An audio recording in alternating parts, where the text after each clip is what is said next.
你敢相信嗎？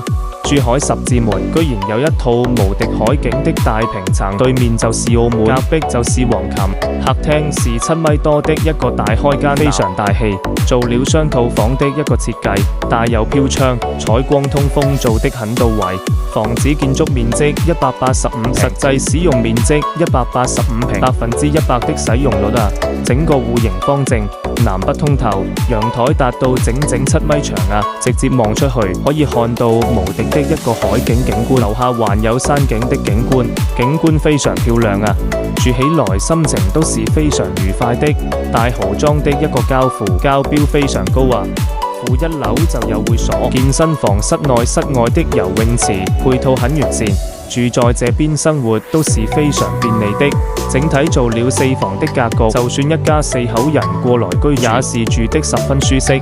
這樣子的一個海景大平層，你喜歡嗎？